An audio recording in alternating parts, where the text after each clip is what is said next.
السلام علیکم ورحمۃ اللہ وبرکاتہ۔ ناظرین، آپ کا استقبال ہے ہمارے چینل اصلاح امت میں۔ نئے آنے والے ساتھیوں سے درخواست ہے کہ چینل کو سبسکرائب کر لیں، ویڈیو کو لائک کریں اور بیل آئیکن کو دبانا نہ بھولیں تاکہ ہماری ہر نئی آنے والی ویڈیو کی نوٹیفیکیشن آپ تک پہنچتی رہے۔ صرف اس ایک دعوت کو لے کر کے آپ صلی اللہ علیہ وسلم کے اوپر اتنی مصیبتیں لائی گئی۔ آئیے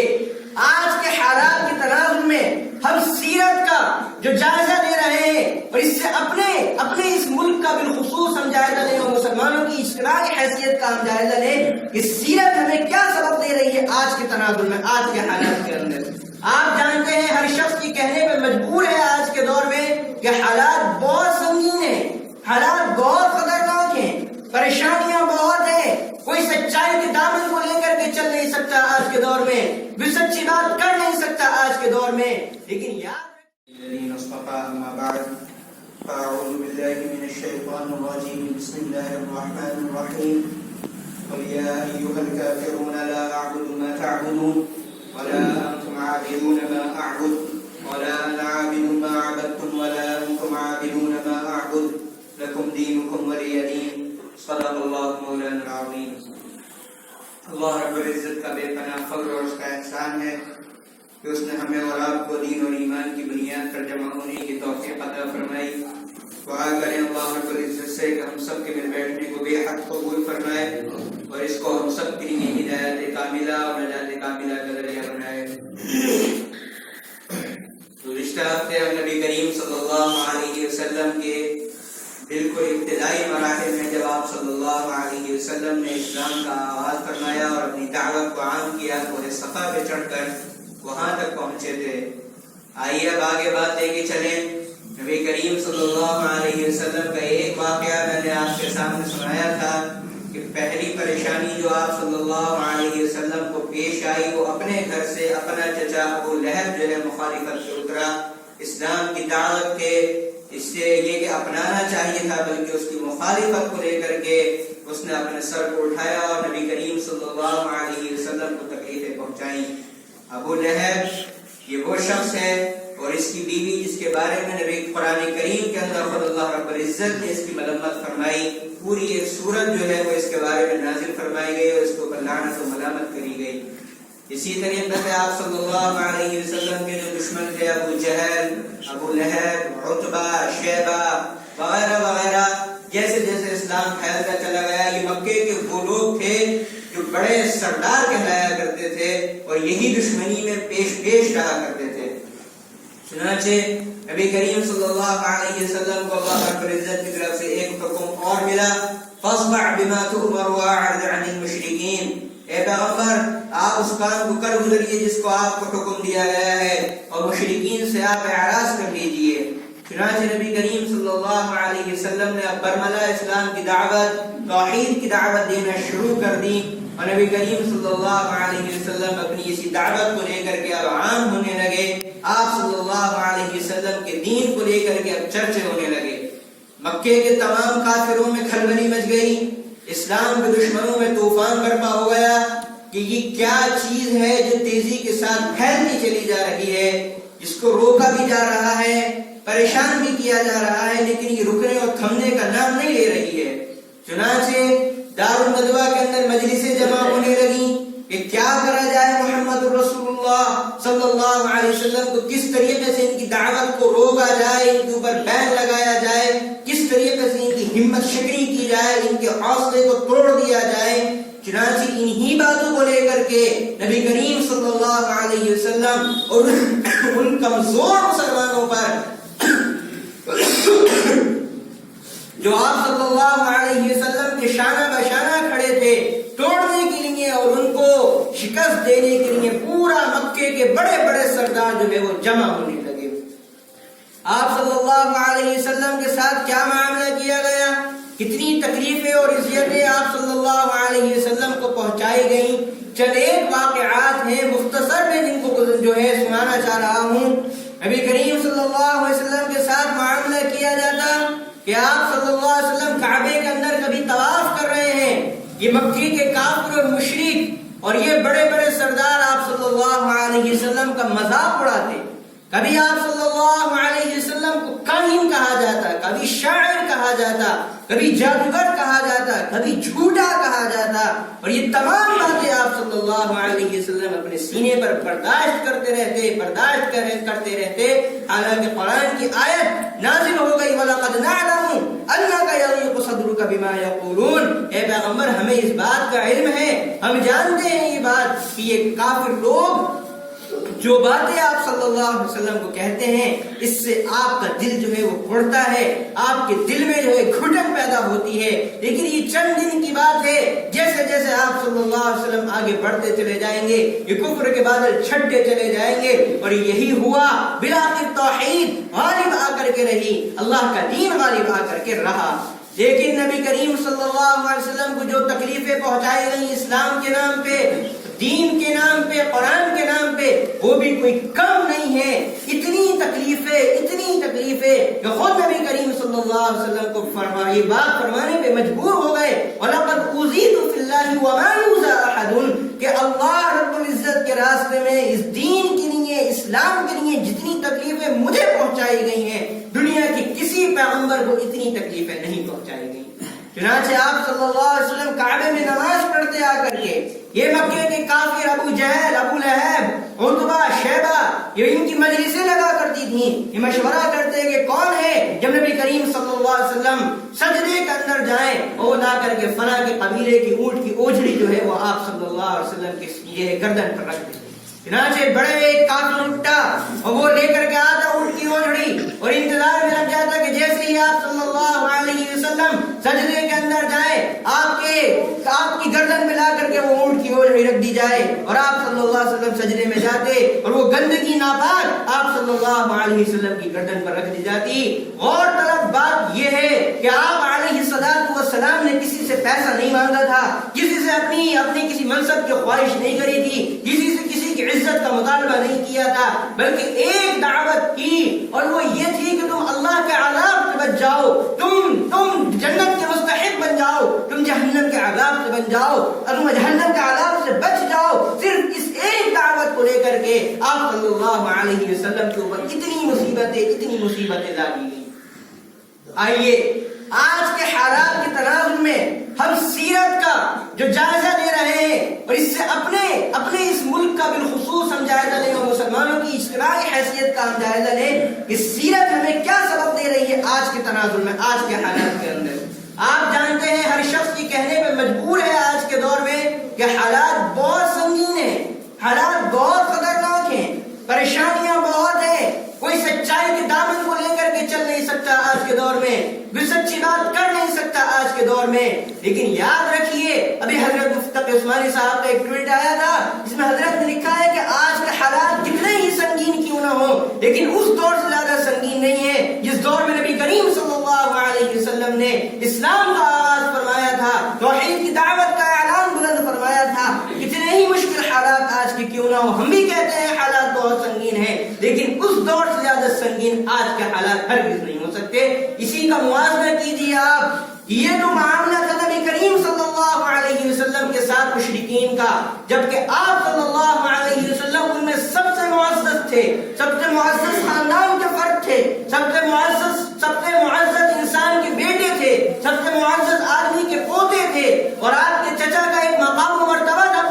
پورے مکہ کے اندر۔ کوئی بھی بڑے سے بڑا مشرک، کوئی بڑے سے بڑا سردار حضرت ابو طالب کی خلاف ورزی نہیں کر سکتا تھا کسی بھی معاملے کے اندر، لیکن یہ معاملہ تو آپ صلی اللہ علیہ وسلم کے ساتھ تھا۔ کبھی پتھر مارے جا رہے ہیں، ابو لہب کی بیوی کبھی پتھر مارتی، کبھی رات کو لا کر کے کانٹے آپ صلی اللہ علیہ وسلم کے راستے میں ڈال دیتی، اور طرح طرح کے مشرک اور کافر جو ہے وہ کوششیں کرتے رہتے۔ آپ صلی اللہ علیہ وسلم قرآن کی تلاوت کرتے، نضر بن حارث، عتبہ بن ابی معیط، یہ جاتے دوسرے ملکوں کے اندر اور وہاں سے قصے کہانیوں کی کتابیں لے کر کے آتے اور لونڈیوں کو لے کر کے آتے، گانے بجانے والی عورتوں کو لے کے آتے، آپ علیہ السلام قرآن کی تلاوت سناتے، اس کے بعد یہ کافر آ کر کے ان لونڈیوں کے گانے سناتے اور وہ قصے کہانیوں کی کتابیں پڑھ کر کے سناتے اور کہتے کہ دیکھو محمد کا قرآن جو ہے وہ ہماری اس کتاب سے زیادہ بہتر نہیں ہو سکتا۔ اور پھر آپ کے بعد آپ کے ان صحابہ جنہوں نے اولین مرحلے میں والسابقون السابقون کا کردار ادا کیا، کیا,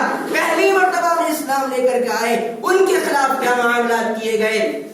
حضرت بلال رضی اللہ تعالی عنہ, جن کو مکے کی تیز دھوپ کے اندر جب گرمی بالکل شباب پر ہوتی, سورج بالکل شباب پر ہوتا, اس وقت مکے کی پتھریلی کنکریلی زمین کے اوپر لٹایا جاتا اور ان کو تبش کے ساتھ بٹھایا جاتا اور ان کی گردن میں رسی باندھی جاتی اور اس رسی کو اوباش لڑکوں کے حوالے کر دیا جاتا اور کہا جاتا جاؤ لے جاؤ جہاں تمہارا دل چاہے. خود حضرت بلال کیونکہ غلام تھے, ان کا مالک جو تھا وہ پوری اس رسی کو کھینچتا مکے کے اندر, اور کبھی کبھی یہ معاملہ کیا جاتا کہ تپتی ہوئی زمین کے اوپر لٹایا جاتا, ایک بڑا پتھر لا کر کے سینے کے اوپر رکھا جاتا اور کہا جاتا کہہ دو کہ تم محمد کے ساتھ نہیں ہو, تم اللہ کے ساتھ نہیں ہو, تم ایک اللہ کو نہیں مانتے ہو, تم ہمارے دیوی دیوتاؤں کی بھی عبادت کرتے ہو. لیکن حضرت بلال رضی اللہ تعالی عنہ کی زبان سے ایک ہی آواز نکلتی تھی, احد احد احد احد, اللہ تو ایک ہے, میں اس کے علاوہ کسی کو کیسے معبود مانتا ہوں. آئیے ایک اور واقعہ حضرت عمار بن یاسر رضی اللہ تعالی عنہ کا نام آپ نے سنا ہوگا.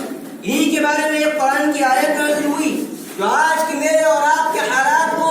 بالکل کلیئر کر رہی ہے کہ کیسے مکے کے مشرک اور کافر مسلمانوں کو ستایا کرتے تھے, اور وہی تاریخ دہرانے کی آج بھی کوشش کری جا رہی ہے, انہی واقعات کو لے کر کے, انہی تاریخوں کو لے کر کے, انہی بس مسلم جو واقعات ماضی میں انہی کو لے کر کے یہ کوششیں کری جا رہی ہیں کسی طریقے سے اسلام کا خلا کر دیا جائے. حضرت عمار, ان کے بیٹے یاسر, ان کی بیوی حضرت سمیہ رضی اللہ تعالی عنہ جب اسلام لائے, غلام تھے, مکے کے مشرکوں نے, مکے کے کافروں نے ظلم و ستم کے پہاڑ توڑ دیے, قیامت ان کے اوپر برپا کر دی گئی. حضرت عمار تو اسی میں شہید ہو گئے. اسلام کے نام پہ جو تکالیف دی گئی ان کو برداشت نہ کر سکے اور اللہ رب العزت کو اپنی جان آخری کا حوالے کر دی. حضرت عمار کی بیوی حضرت سمیہ رضی اللہ تعالی عنہ پہلی وہ خاتون ہے اسلام کے نام پہ جنہوں نے شہادت دی ہے, پہلی خاتون. یہ واقعات آج ہمارے گھروں سے اوجھل ہو کے رہ گئے, ہماری خواتین کو پتہ ہی نہیں ہے کہ اسلام کے نام میں سب سے پہلی قربانی اگر کسی نے دی ہے وہ پہلی خاتون حضرت سمیہ رضی اللہ تعالی عنہ ہے. یہ واقعات ہمارے گھروں سے بالکل اوجھل ہو کے رہ گئے ہیں. چنانچہ ابو جہل نے حضرت سمیہ رضی اللہ تعالی عنہ کی شرمگاہ پر ایک وہ یہ ہے ہتھیار مارا اور حضرت سمیہ رضی اللہ تعالی عنہ کا اسی کے اندر انتقال ہو گیا. اب بچے حضرت یاسر, ماں بھی دنیا سے رخصت ہو گئی, باپ بھی اسلام کے نام پہ دنیا سے رخصت ہو گئے. مکہ کے مشرکوں نے ان کو پکڑا اور طرح طرح کے ظلم و ستم جو ہے ان کے اوپر اٹھائے گئے, تکالیف کے پہاڑ ان کے اوپر توڑ دیے گئے. لیکن حضرت یاسر رضی اللہ تعالی عنہ جب مجبور ہو گئے اور بالکل ان کو بھی لگا کہ میں بھی جو ہے شہید ہو جاؤں گا, کلمہ کفر کہنے پر مجبور کیا گیا, جیسا کہ آج کیا جاتا ہے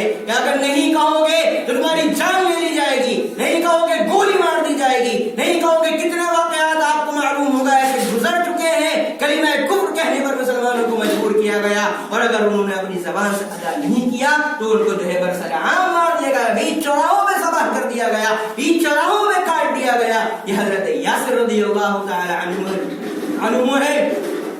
جن کو کلمہ کفر کہنے پہ مجبور کیا گیا. بالآخر یہ جب بہت زیادہ مجبور ہو گئے, انہوں نے اپنی زبان سے کلمہ کفر ادا کر دیا اور روتے ہوئے حضور اکرم صلی اللہ علیہ وسلم کے پاس تشریف لائے کہ یا رسول اللہ مجھ سے یہ غلطی ہو گئی ہے. آپ صلی اللہ علیہ وسلم کے پاس ہی تشریف فرماتے کہ قرآن کی یہ آیت نازل ہوئی, من کفر باللہ من بعد ایمانہ الا من اکرہ وقلبہ مطمئن بالایمان ولکن من شرح بالکفر صدرا فعلیہ غضب من اللہ ولہم عذاب عظیم. اللہ رب العزت نے مکمل اطمینان دلا دیا, تمہاری کوئی گرفت نہیں ہے, تمہاری کوئی پکڑ نہیں ہے, اس لیے کہ تمہارا جو دل ہے یہ ایمان کے اوپر مطمئن ہے. اس حالت میں اگر کوئی اپنی جان بچانے کے لیے کلمہ کفر ادا کر دے تو یہ میرے اور آپ کے آج کے حالات کا انہوں نے اس دور میں حل نکال کر کے مجھے اور آپ کو دے دیا کہ اگر کسی کافر کے نرغے میں پھنس جاؤ, اگر کسی باطل کے نرغے میں پھنس جاؤ اور زبان سے کوئی ایسی بات ادا ہو جائے تو تمہارے لیے بھی میری وجہ سے ایک بچت کا خانہ موجود ہے. قرآن کی آیت اللہ رب العزت نے نازل فرمائی. بات آگے لے کر کے چلیے, اسی طریقے سے تکالیف دیتے چلے گئے. کتنے اس میں کے نام ہیں. حضرت عمر بن خطاب جب اسلام لے کر کے نہیں آئے تھے, کچھ لونیاں یعنی غلام جو تھی وہ ایمان لے کر کے آئیں, اتنا مارتے ان کو اسلام کے نام پہ کیوں اسلام لے کر کے آئی؟ جب مارتے مارتے تھک جاتے کہ ان سے کہتے کہ یاد رکھنا میں نے تمہیں اس لیے نہیں چھوڑا ہے کہ تمہارے اوپر ترس آ گیا ہے، صرف اس لیے چھوڑا ہے کہ میں تھک گیا ہوں تمہیں مارتے مارتے، اس لیے تمہیں چھوڑ دیا ہے، جب میری تھکان دور ہو جائے گی تم اسلام لے کر کے آئے ہو، تم نے یہ جرم کیا ہے، تمہیں ابھی اور ماروں گا۔ اتنی تکلیف دی جاتی مسلمانوں کو، لیکن اسلام تو وہ چیز ہے جو سر چڑھ کے بولتا ہے۔ بالآخر نبی کریم صلی اللہ علیہ وسلم سے جب بات بنتی نظر نہ آئی، مکے میں ہلچل مچتی رہی، پہلے آپ صلی اللہ علیہ وسلم کے بارے میں یہ سوچا گیا کہ اب حج کے دن آنے والے ہیں اور پوری دنیا سے جو ہے اس وقت قافلے حج کے لیے آیا کرتے تھے، چنانچہ یہ بات طے کری گئی کہ کس طریقے سے محمد صلی اللہ علیہ وسلم کو ان لوگوں سے روکا جائے جو حج کرنے کے لیے آنے والے ہیں۔ اگر یہ دعوت عام ہوتی رہی تو پھر یاد رکھو مکہ کی سرداری جانے والی ہے۔ چنانچہ ابو لہب، ابو جہل اور تمام مکہ کے بڑے بڑے لوگوں نے مشورہ کر لیا کہ تمام چوراہوں پر، تمام گلیوں اور سڑکوں پہ اپنے اپنے آدمی بٹھا دیے جائیں اور جو مکہ حج کرنے کے لیے آ رہا ہے ان سے یہ کہلوا دیا جائے کہ دیکھو یہ محمد کاہن ہے، یہ محمد دیوانے ہیں، یہ محمد شاعر ہے، ان کی بات میں ہرگز نہ آنا۔ چنانچہ ابو لہب جو سگا چچا تھا اس معاملے میں سب سے پیش رہتا اور آگے آگے جا کر کہتا کہ دیکھو مکہ کے اندر ایک جادوگر ہے، اس کی بات ہرگز نہ سننا۔ عکاظ کے بازاروں میں آپ صلی اللہ علیہ وسلم دین کی دعوت دیتے اور یہ ابو لہب پیچھے پیچھے یہ محمد صلی اللہ علیہ وسلم سے یہ کہتا ہوا جاتا لوگوں سے کہ دیکھو یہ محمد دیوانے ہو گئے ہیں، یہ اپنے دین سے پھر گئے ہیں۔ لیکن آپ صلی اللہ علیہ وسلم نے ہمت نہیں ہاری، آپ صلی اللہ علیہ وسلم اپنے دین کی دعوت میں لگے رہے۔ بالآخر جب کافروں نے یہ سوچا کہ اس طریقے سے تو بات نہیں بنے گی، وَدُّوا لَوْ تُدْهِنُوا فَيُدْهِنُونَ، چنانچہ کوشش یہ کری گئی کہ کچھ یہ جھک جائیں اور کچھ ہم جھک جائیں، جس کے اوپر سورہ کافرون پوری قرآن کی صورت نازل کری گئی۔ مکہ کے بڑے بڑے مشرک آپ صلی اللہ علیہ وسلم کے پاس آئے اور کہنے لگے کہ محمد ایک معاہدہ کر لیتے ہیں کہ ایک سال تم ہمارے خدا کی عبادت کرو اور ایک سال ہم تمہارے خدا کی عبادت کرتے ہیں۔ پوری سورہ کافرون، چونکہ ہمیں قرآن کی آیات کے پس منظر معلوم نہیں ہے اس لیے ہم صرف قرآن پڑھتے چلے جاتے ہیں، زبانوں میں قرآن ہوتا ہے لیکن دلوں میں نہیں ہوتا۔ چنانچہ اللہ رب العزت نے یہ پوری سورت نازل فرمائی، اے پیغمبر آپ کہہ دیجیے یا ایھا الکافرون، اے کافروں، لا اعبد ما تعبدون، میں اس کی عبادت نہیں کر سکتا جس کی تم عبادت کرتے ہو، ولا انتم عابدون ما اعبد، اور نہ تم اس کی عبادت کرتے ہو کر سکتے ہو جس کی میں عبادت کرتے ہوں، ولا انا عابد ما عبدتم، اور نہ میں اس کی عبادت کروں گا جس کی تم عبادت کرتے ہو، لکم دینکم ولی دین، میرے لیے میرا دین ہے، تمہارے لیے تمہارا دین ہے۔ یہ خدائی عبادت میں اللہ رب العزت کو ایک ماننے میں یہ ہرگز نہیں ہو سکتا، کوئی مصلحت نہیں ہو سکتی، کوئی کمپرومائز نہیں ہو سکتا کہ میں اپنے دین سے جھک جاؤں، میں تمہارے دین پر آ جاؤں اور تم کسی حکمت کے تحت، تم کسی مصلحت کے تحت میرے دین پر آ جاؤ، نہیں نہیں، یہ ہرگز نہیں ہوگا۔ توحید اگر ایک بار کسی کے سینے میں آ جائے اور پھر وہ کافر ہو جائے، پھر وہ مرتد ہو جائے، اسلام نے اس کے لیے بھی ایک سزا رکھی ہے، یا تو ایمان واپس لے کر کے آؤ، نہیں تو پھر تمہارا زندگی جینے کا کوئی فائدہ نہیں۔ یہ اسلام ہے جو مکمل نظام حیات اللہ رب العزت کی طرف سے عطا فرماتا ہے۔ چنانچہ جب بات اس کی بھی بنتی نظر نہ آئی اور مکے کے مسلمانوں پہ بے شمار ظلم و ستم کے پہاڑ توڑ دیے گئے، پھر یہ کوشش یہ کری گئی کہ حضرت ابو طالب کے پاس جایا جائے۔ چنانچہ وہ مکے کے سب سے اہم آدمی تھے، ان کی خلاف ورزی کوئی کافر مشرک بھی نہیں کر سکتا تھا۔ آئے چچا کے پاس اور آ کر کے کہنے لگے دیکھو ابو طالب، تم بھی اسی دین پہ ہو جس دین پہ ہم ہیں، تمہارا یہ بھتیجا ہمارے آباء و